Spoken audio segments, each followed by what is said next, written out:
Unajua kuna kitu nataka nirejee hapa ambacho alikizungumza kocha wa Berkane. Alizungumza kitu kimoja kizuri sana na ambacho pengine naamini ndicho ambacho Simba wanapaswa kufanya marekebisho.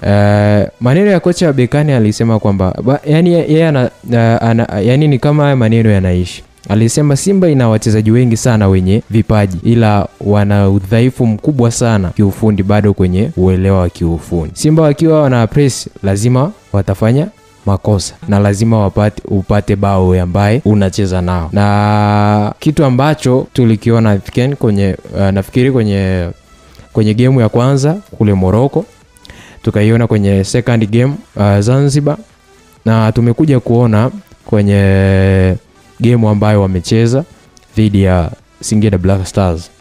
Maana yake kilichowanufaisha Singida kupata mabao matatu ni ni makosa kwanza ambayo Simba walifanya na namna ambavyo walipress wakiwa kwenye lango la Simba.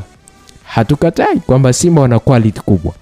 Simba wana quality ambayo ni ya hali ya juu. Quality ambayo mwenyewe ukiangalia hawa wachezaji unatamani waendelee kuwepo. Lakini namna ambavyo haya makosa yamekuwa yakijirudia ni makosa ambayo kimsingi sio ya kufurahisha, sababu timu inapokuwa inakupress wewe kwa aina ya wachezaji ambao wanao, unapaswa ujue ni namna gani ambavyo unaweza ukatengeneza safu yako kwanza ya ulinzi ikawa iko bora. Na cha pili unatakiwa uangalie kwenye eneo lako la kiungo na mtu gani ambaye anaweza akawa kuna baadhi ya mashambulizi kabla hajafika langoni kwa tayari ameshazima moto huo. Yani unaangalia na aina ya quality yenyewe sasa ya timu ambayo unacheza nayo na quality ambayo nao. Kiuhalisia huwezi kaacha kuwataja Singida, moja ya timu 4 bora kwenye msimu wetu na quality ambayo wamekuwa nayo.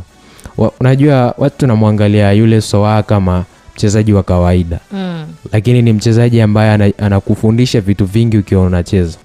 Kwanza atafundisha timu yako au ataonyesha madhaifu ya timu yako kwenye eneo la ukabaji akiwa anacheza. Cha pili anakufundisha namna washambuliaji wako wanapaswa kuwa nafasi zikiwa zinatengenezwa. Yani namna ya kufunga. Na namna ya kufunga na kufunga siku zote ni art, lakini naangalia na art yenyewe kama ni art. Quality ya art ambayo unasema mtu anayo ama ya sanaa ya ufungaji vipi? Ubora ambao anao unajitosheleza kwenye hayo ambao unakuwa unahitaji. So kwa mimi naamini kwamba Simba alifungwa kwangu mimi kihalali kutokana na ubora ambao Singida alikuwa nao kwenye game yenyewe.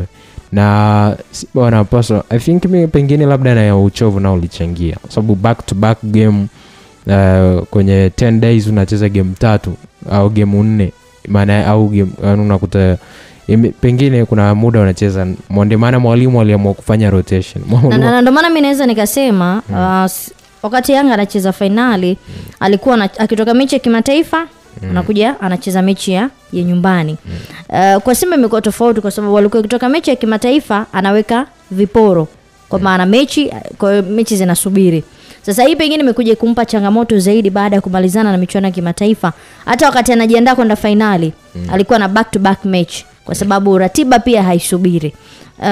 Mimi ningeshauri pengine kwenye msimu unaokuja kama viongozi wa Simba wangefikiri namna ambavyo wao wanaweza wakafix, kwa sababu si wanacheza michuano ya kimataifa msimu unaokuja.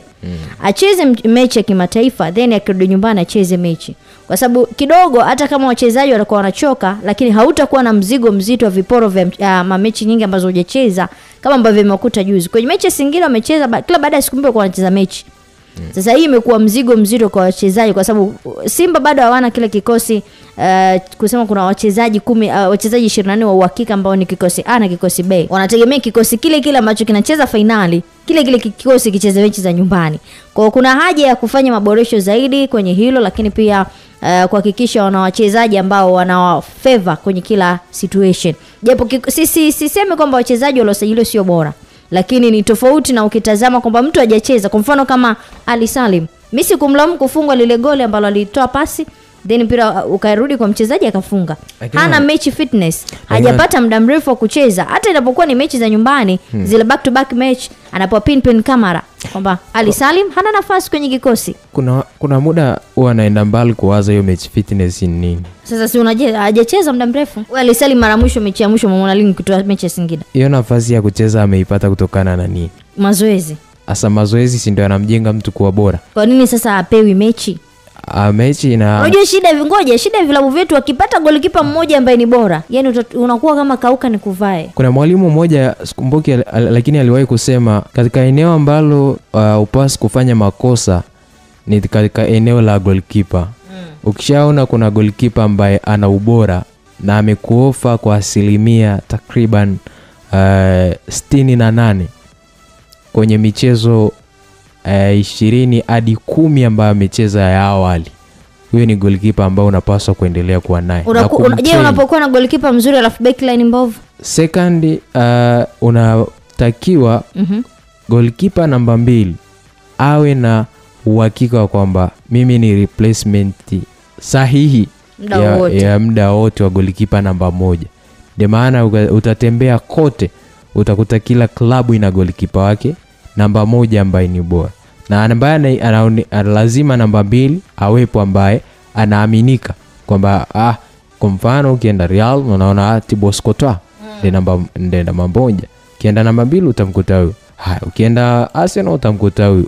Kwa hivyo namba 2 ni huyo. Kwa hiyo eneo la goalkeeper ni eneo ambalo kwanza upasi kukurupuka. Unaweza ukawa na goalkeeper bora, ukawa na line back bora, ukawa na line back ukawa na line defenders midfielder wazuri sana.